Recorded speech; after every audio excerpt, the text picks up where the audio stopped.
Bible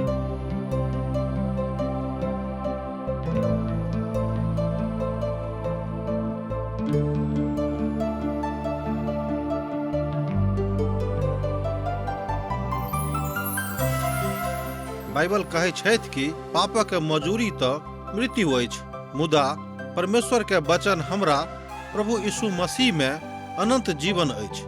हम सब एहन काज करै छी जे परमेश्वर के अप्रसन्न करै छी, जे हमरा के सजा दिलाबऽ के पात्र बनाबै छथि। मुदा बाइबल अनंत जीवन के दिस एकटा स्पष्ट मार्ग के प्रस्तुत करै छथिन। TWR के प्रस्तुति आशक इजोत यह अनंत जीवन के खोजऽ में चलऽ वाला एकटा कार्यक्रम अछि। कृपया क देखू, सुनू, जाहिसँ परमेश्वर अहाँ के जीवन के मार्गदर्शक बनल रहे। आशा के इजोत मैथिली कार्यक्रम में हम एक बेर और अहाँ के अभिनंदन प्रभु यीशु मसीह के मीठ आ पवित्र नाम से कह रहल छी। कुलुसियो के पोथी के 4 अध्याय में पहुंच गेल छी। अब हमरा सब ए प्रेरित के पोथी के ओहि प्रभाग में सेहो पहुंच गेल छी, जतऽ प्रभु में ई बतायल गेल अछि जे अहाँ अपन काजक ऊपर परमेश्वरक साथ कऽ सकलहुँ हैं। सोच गप में अहाँ जतऽ काज करैत छी, अहाँ जे काज कऽ रहलहुँ हैं, ओहि काज में अहाँ परमेश्वरक संगे कऽ सकलहुँ हैं, अर्थात ओहि काजक अहाँ परमेश्वरक संगे रहि कऽ सकलहुँ हैं। परमेश्वरक पवित्रता अहाँ के काजक माध्यम से झलकत जो हाँ परमेश्वरक लोक थिकु हैं। अध्याय 3 के आखिरी पद में हमरा लोकनि देखने छलहुँ हैं, जो तो बतायल गेल छल कि मालिक आर जे चाकर छथि, जे सेवक छथि, हुनक संबंध कोन तरह के रहबाक चाही। अध्याय 4 में उत्तर अछि जे अहाँ कुना के अपन पवित्रता को तो बना के राख सकलहुँ हैं और ए बातक बुझ के आगा जा सकलहुँ हैं। कुलुसियो के पोथी तकर 4 अध्याय तकर 1 पद एहि तरह कहैत अछि, कनेक ध्यान देब, कियाक तऽ हमरा सब अखन एहि पोथी के अर्थात कुलुसियो के पोथी के व्यवहारिक प्रभाग में छी, जतऽ संत पौलुस परमेश्वरक वचन हमरा सब गोटे सिखा रहल छथि कि हमरा सभक कोना के एहि संसार में रहबाक अछि, कोन तरहक व्यवहार करबाक अछि। तहन हमरा संगे देखियो 4 अध्याय के 1 पद के, हे मालिक सब अपन अपन सेवकक संगे न्यायपूर्ण आर ठीक ठीक व्यवहार करियोक। अहाँ सब तो जानते छी जे स्वर्ग में अहाँ सभक एके स्वामी छथि। एठाम परमेश्वरक पवित्र वचन ए बातक बता दैत अछि कि स्वर्ग में सबके मालिक एके छथि, अर्थात प्रभु यीशु मसीह। एहि संसार में रहला के कारणे एहि संसारक विधि विधानक अनुसार, एहि संसारक विधाक अनुसार, एहि संसारक रीति रिवाजक अनुसार हमरा लोकनि एहिठाम काज करैत छी। तहन जहन हमरा सब ओतऽ जायब, अर्थात पिता के राज में, स्वर्गीय राज में, तहन ओतऽ हमर स्वामी आर हुनक स्वामी एके छनि। एहि बातक एहिठाम संत पौलुस कुलुसियो के कलीसिया के समझाबैत बुझाबैत बाजि रहल छथि कि एहि बातक स्मरण राखब जे अहाँक मालिक और अहाँ के सेवकक मालिक ओतऽ एके छथि।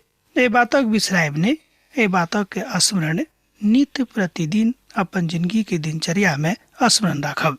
एहि बातक जानि कऽ जे कियो एकटा एहन लोक छथि जिनका अपन मालिक से कोनो मतलब नहीं छनि, जिनका अपन स्वामी से कोनो तरहक व्यवहारक के व्यवस्था नहीं छनि, एहि तरहक लोक एहि संसार में प्रभु के संगे नहीं रहता है, एहि में संदेह नहीं। कियाक तऽ हुनका एहि बातक ऊपर कोनो चिंता नहीं अछि जे एहि संसारक बाद, एहि जिंदगी के बाद जाय जिंदगी में हमरा लोकनि प्रवेश करऽ जा रहल छी, ओहि जिंदगी के विषय में नहीं तऽ हुनका कोनो तरहक विश्वास छनि, आ नहीं हुनक कोनो तरहक मान्यता छनि, आ नहीं कोनो तरहक हुनकर एहन व्यवहार छनि जे एहि बात से झलके कि हुनका एहि जिंदगी के बातक जिंदगी में विश्वास छनि। हमरा लोकनि बहुत दिन एहि संसार में रहबाक लेल नहीं एलहुँ हैं। अखन भऽ सकै छै कि अहाँक उम्र बड कम हैत, भऽ सकै छै कि अहाँक उम्र बहुत हैत, मुदा हमरा लोकनि दोनों परिस्थिति में एहि बातक सोचि सकै छी कि एहि संसार में बहुत दिनक लेल हमरा लोकनि नहीं पठाओल गेलहुँ हैं। हमरा सभक एहिठाम बहुत कम दिनक लेल डेरा अछि। तें पवित्र पोथी बाइबिल कहैत अछि कि पल भर में सब किछु बदल जायत। पवित्र पोथी बाइबिल हमरा सभक के जिंदगी के विषय में, हमरा सभक के जिंदगी के उम्र के विषय में बता रहल अछि कि पल भर में सब किछु बदल जायत। तैं एहिठाम संत पौलुस बाजि रहल छथि कि प्रार्थना में लागल रहू और धन्यवादक साथ हुनका खूब नीक रीतिसँ अपन धन्यवाद रूपी बलिदान प्रभु के चढ़ाबैत रहू। एही बातक एही तरहक युक्ति के एहिठाम हमरा लोकनि पवित्र पोथी में देखै छी, अर्थात कुलुसियो पोथी तकर 4 अध्याय तकर 2 पद में। एहिठाम एहि तरह बताओल गेल अछि जे प्रार्थना में लागल रहू आर धन्यवादक साथ हुनका में सेहो जागल रहू। एहिठाम संत पौलुस जागल रहबा के विषय में बात कर रहल छथि। ई दुनों कथा बराबर चलित अछि, प्रार्थना करनाइ आ जागृत भेनाइ। जो अहाँ प्रार्थना करे छी आ जागृत नहीं रहे छी तेकर मतलब यह भेल कि अहाँ सावधान नहीं छी आर अहाँ शैतानक चंगुल में आबि सकलो हैं।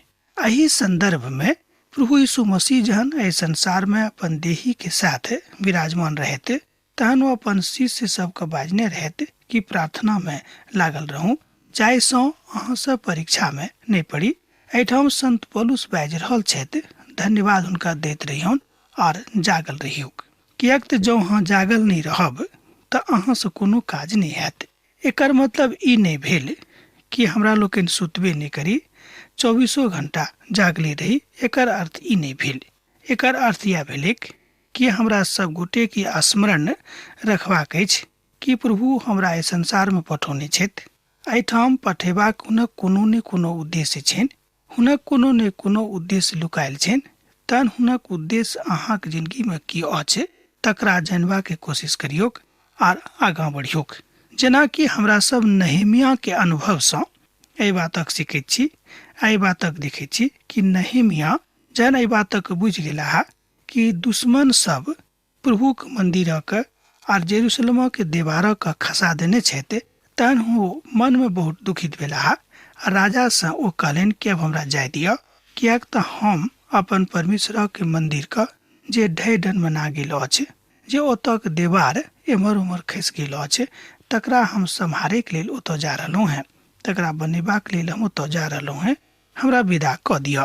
एहिठाम हमरा लोकनि देखैत छी जे कोना के परमेश्वर हुनक नजरी में अर्थात राजाक नजरी में हुनका लेल एकटा नीक स्थान दऽ देलनि, हुनक हृदय के मुलायम कऽ देलनि आ नहमिया की मौका भेटलनि कि ओ यरूशलेम आबि कऽ परमेश्वरक मंदिरक निर्माणक हेतु काज करनाइ आरंभ कऽ दी।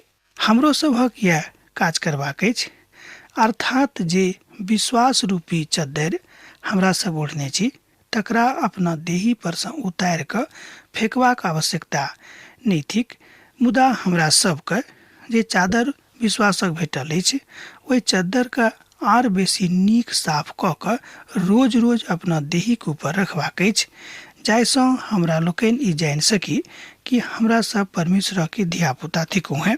एहिठाम देही के ऊपर चादर रखनाइ से अर्थ यह भेल कि अहाँ ई गवाही दियौक अपन जिंदगी के काज सँ, अपन जिंदगी के व्यवहार सँ कि हमरा सब परमेश्वर के धिया पुता थिकौ हैं। एहि तरह हमरा लोकनि देखै छी कि तहन अहाँके जिंदगी में हर्षोल्लास हैत और अहाँ अपन जिंदगी के हृदय सँ बाजि सकैत छी कि प्रभुक धन्यवाद होइक, हालेलुया। एहिठाम जाय शब्दक उच्चारण हमरा लोकनि केलहुँ हैं, बेर बेर हमरा लोकनि कऽ रहल छी, करैत रहैत छी। एहि शब्दक स्वर्गीय शब्द बाजल गेल अछि। एहि शब्दक अर्थ यह होइत अछि कि पिता परमेश्वरक धन्यवाद होइक जे अहाँके बनौने छथि, कियाक तो महान छथि आ हुनका बरोबरी में हुनका जोड़ी में आर केओ नहीं भऽ सकैत छथि। तहन ओहि परमेश्वरक धन्यवाद होइक जे अहाँके बनौने छथि और अहाँके ऊपर ओ कृपावान छथि। जँ एहि शब्दक अहाँ विस्तार रूपे जाननाइ आरम्भ कऽ देबै तऽ बहुत नमहर भऽ जायत। सोझ गप में जे परमेश्वर अहाँके सृष्टि कयने छथि ओहि परमेश्वरक धन्यवाद दियौक कि हुनक बड़ाई करियौक कि ओ अहाँके संगे सैद घड़ी रहैत छथि। प्रभुके धन्य होइक अर्थात प्रभु परमेश्वरके धन्यवाद। एक साथे साथ हमरा लेल सेहो प्रार्थना करैत रहूँ जाहिसँ परमेश्वर हमरा लेल वचन सुनेबाक एहन द्वार खोलि दैत जाहिसँ हम मसीहके ओहि भेदक बखान कऽ सकी जाहि कारणे हम कैद में छी, हम हुनका एहन प्रकट कऽ सकी जेहन हमरा करबाक चाही। एहिठाम हमरा लोकनि कुलुसियोक पोथी तकर 4 अध्याय 4 पद आ 5 पद में एहि बातक देखै छी। एहिठाम संत पौलुस बाजि रहल छथि अपन वचनक अनुसार, अर्थात जे वचन हुनका प्रभु सँ भेटल रहनि, प्रभुक वचनक अनुसार ओ बाजि रहल छथि कि हम हुनका एहने प्रकट कऽ सकी जेना हमरा करबाक चाही।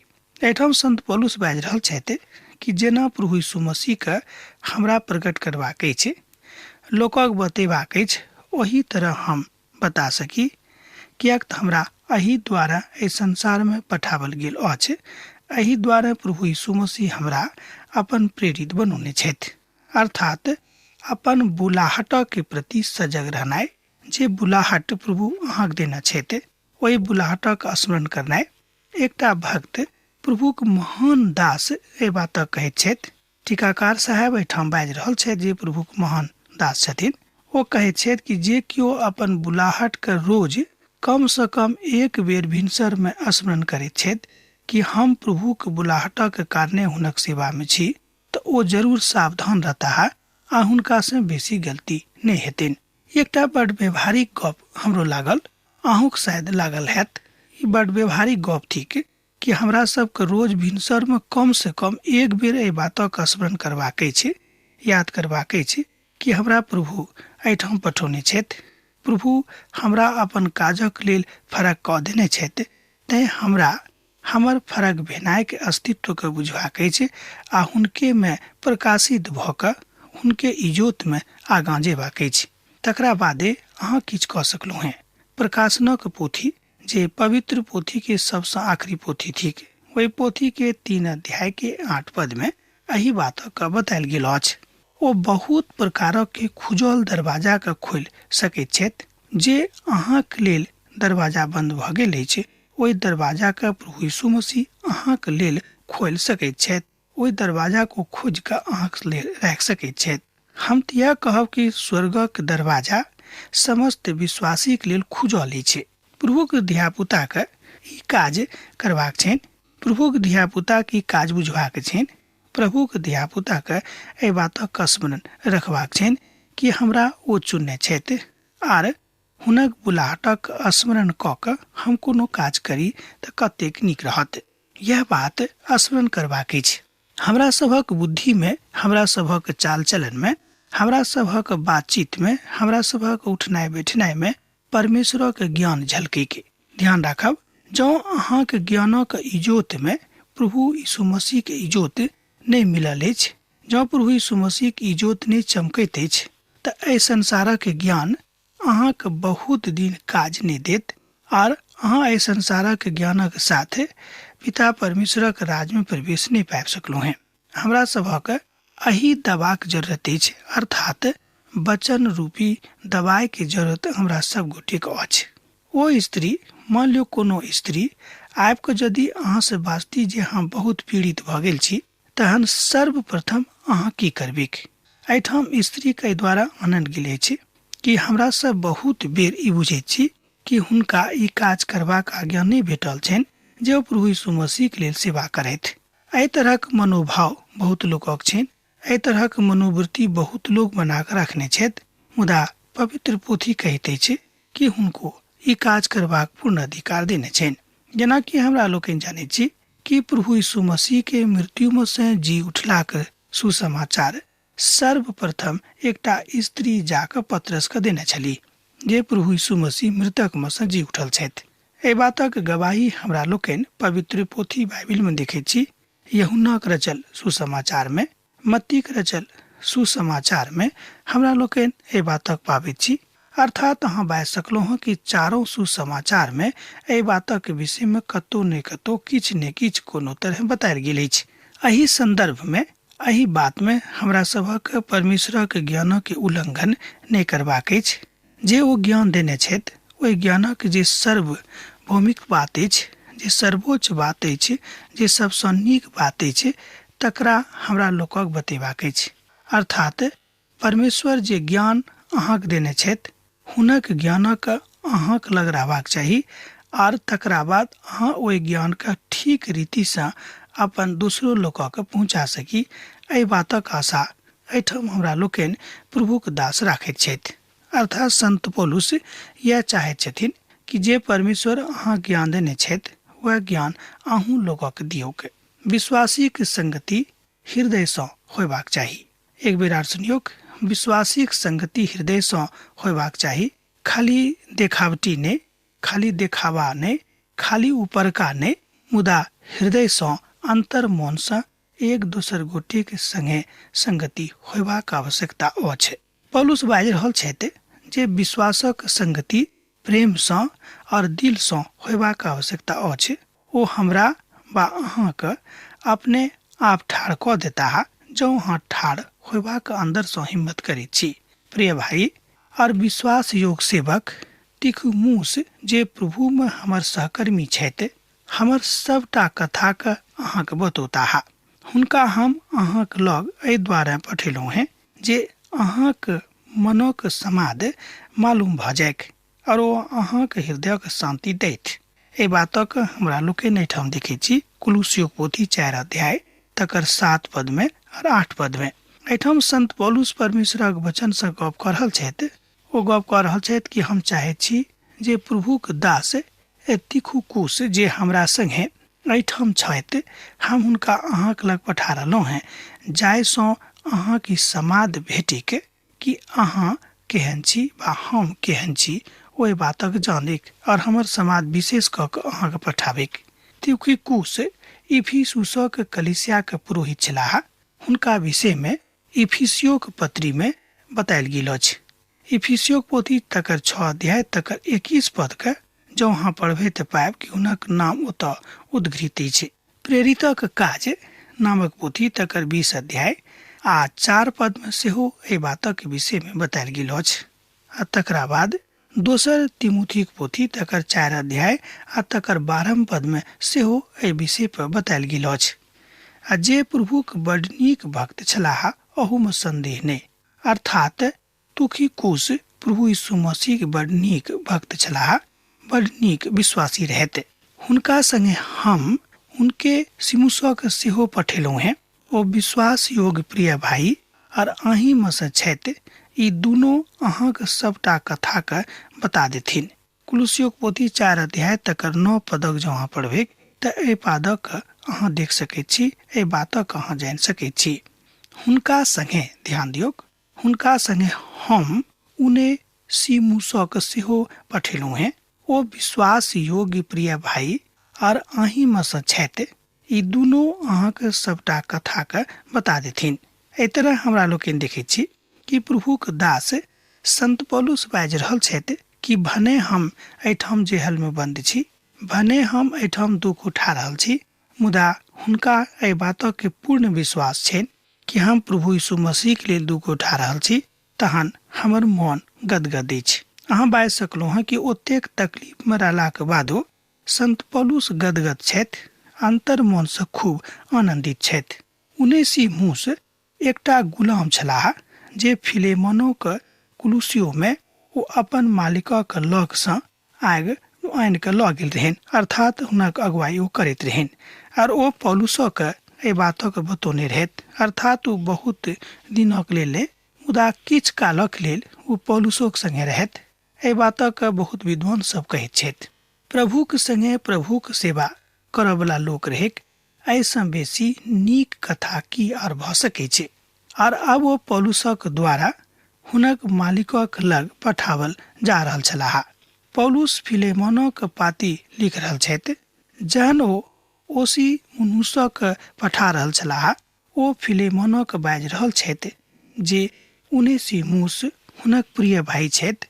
अहाँ बातक एम्हर उम्हर नहि लऽ जेबेक, मुदा जेना हम बाजि रहल छी ओही तरह अहाँ बुझबेक। तहन ओ देख रहल छथि जे अब हुनक एकटा नव रिश्ता अर्थात नव संगति प्रभु में भऽ रहल छनि। ओ अब नव रिश्ता में प्रभुक संगे भागीदारी दऽ रहल छथि। मालिक आ दास, शहंशाह आ गुलाम प्रभु यीशु मसीह में सब केओ एके छथि। ध्यान राखबेक, प्रभु यीशु मसीह एहि बात में कोनो फर्क नहि बुझैत छथि कि अहाँ मालिक छी कि अहाँ गुलाम छी, अहाँ नौकर छी कि अहाँ मालिक छी, अहाँ खवास छी कि अहाँ स्वामी छी। एहि बात सँ प्रभु यीशु मसीह के कोनो मतलब नहि छनि। हुनका मतलब छनि अहाँके हृदय सँ, अहाँके विश्वास सँ, अहाँके प्रभु यीशु मसीह संगे तारतम्य रिश्ता सँ। एहिठाम हमरा लोकनि आगाँ देखैत छी कुलुस्सियों के पोथी 4 अध्याय तक 10 पद में अरिस्तुकुस जे हमरा संगे कैदी छथि और मरकुस जे बरनबासक भाई लागैत छथि, जिनका विषय में हम अहाँ से आज्ञा पेने रहूं जे जँ ओ अहाँक लग औताह तऽ हुनका संगे नीक व्यवहार करबेके। एहि तरह हमरा लोकनि देखैत छी कि पौलुस सबके याद कऽ रहल छथि जतेक लोग हुनका संगे प्रभुक सेवकाई में अर्थात प्रभु यीशु मसीह के सेवा में मदद करऽ वाला लोग रहते। अरिस्तुकुस पौलुसक संगे साथी छलाह, हुनका संगे ओ जेल में छथि एखन, अर्थात हुनका संगे ओ जेल में दुख भोगि रहल छथि। आ ओ हुनक मीत छलाह, दोस्त छलाह मरकुस, जे मरकुसक रचल सुसमाचारक लेखक छथि। अहाँका सुनन होइत मरकुस और बरनबास पौलुसक हुनक पहिल सेवाक यात्रा सँ घुरि कऽ चलि गेल छलाह, किएक तऽ पौलुस हुनका सबके द्वितीय सेवाक यात्रा में लऽ जेबाक लेल तैयार नहि भेल रहथि। एकर मतलब यह भेलै कि जहन ओ तैयार नहि भेलाह तऽ हुनका सभक मन में किछु आबि गेल हेतनि कि पौलुस किएक नहि हिनका सभक लऽ जा रहल छनि। तैं किछु बात हुनका मन में एहन भऽ गेल हन, अहाँ सोच गप में बुझि सकैत छी कि ओ कने रुष्ट भऽ गेल छलाह। एहिठाम कुलुस्सियों के विश्वासी के ओ बता रहल छथि कि अहाँ सब जे काज अहाँक देवल गेल अछि, अहाँ सब जे प्रभु यीशु मसीह में विश्वास करैत छी, अहाँ सब जे प्रभुक संगे अपन संगति राखैत छी, अहाँ सब जे प्रभुक लेल एक ठाम जौर भऽ कऽ प्रार्थना करैत छी, अहाँ सब अपन हृदय सँ अपन यीशु के कहियो नहीं निकालबिक। एहिठाम संत पौलुस एहि बातक बाजि रहल छथि किएक तऽ पौलुस अखन जेल में बंद छथि, जाहिसँ ई सुनि कऽ हुनका सभक मन छोट नहि भऽ जानि कि प्रभुक महान दास संत पौलुस जेल में बंद छथि आ प्रभु किएक ने हुनका ओतऽ सँ छोड़ा रहल छनि। हुनक विश्वास कमजोर नहि भऽ जायक।